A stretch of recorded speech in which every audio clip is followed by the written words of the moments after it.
The late shift always sucks, but the tips are usually good. That night, I got an order for a cabin way out in the woods. The instructions were strange. Come alone. Knock 3 times. Don't stop for anything.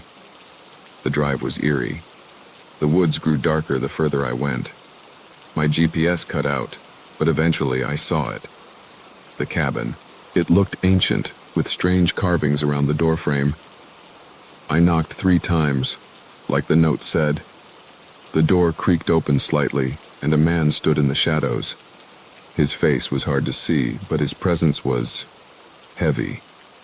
He handed me cash through the crack in the door. "Leave now," he said flatly, "and don't look back." I nodded, muttered something like, "Thanks," and turned on my heel. The vibe was too creepy, and I wasn't sticking around to figure out why.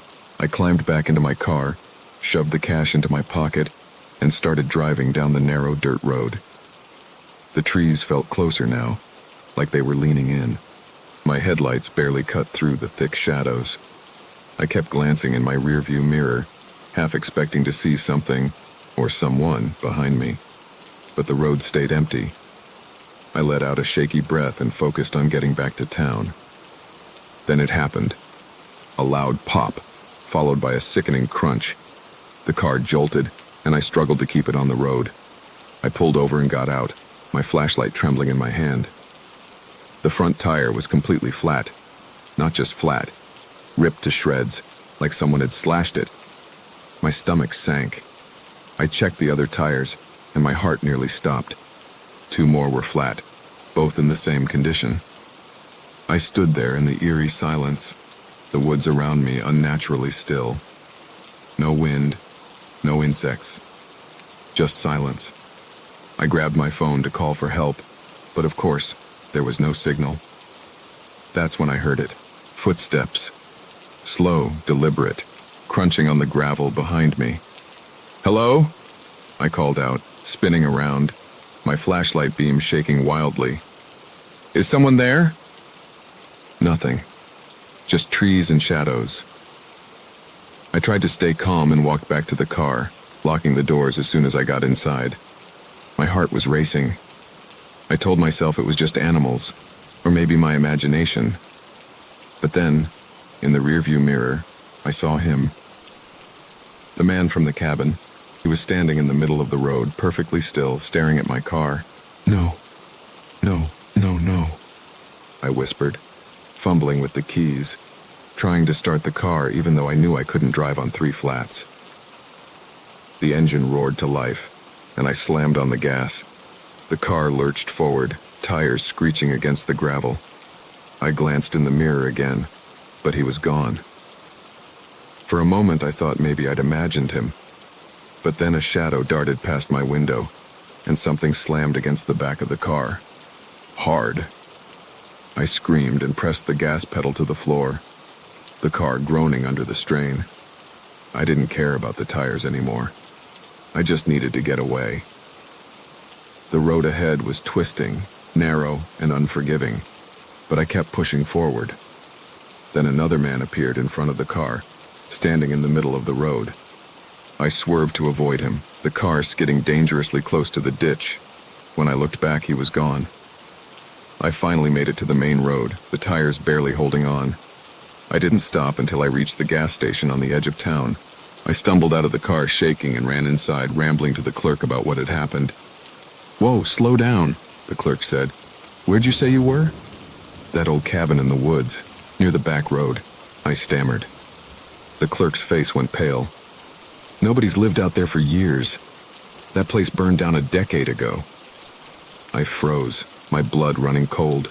I didn't sleep that night, and I never took another late-night delivery again.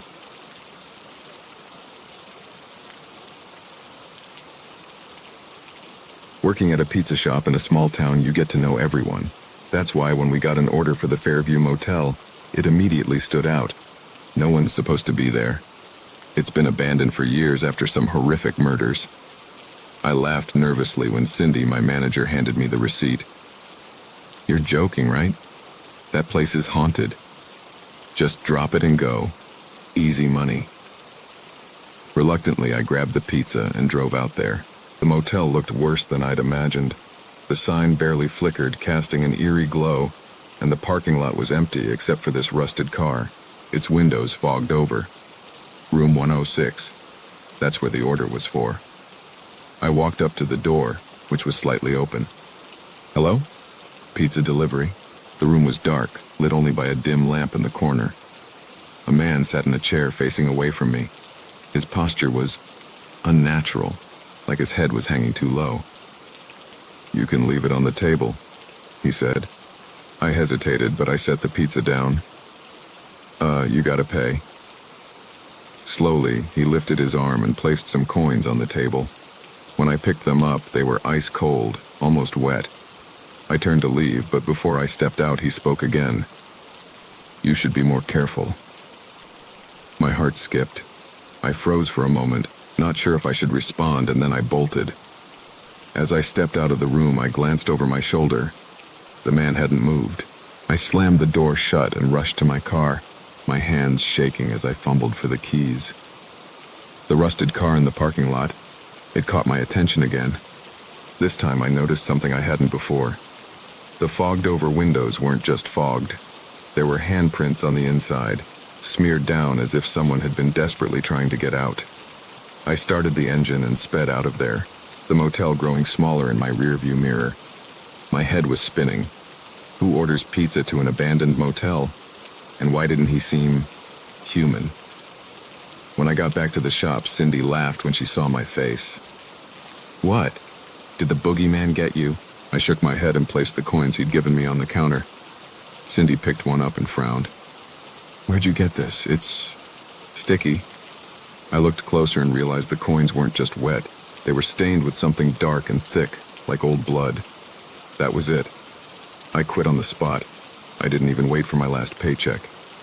But the story doesn't end there. A few weeks later, I drove by the motel again, out of morbid curiosity. The parking lot was empty now.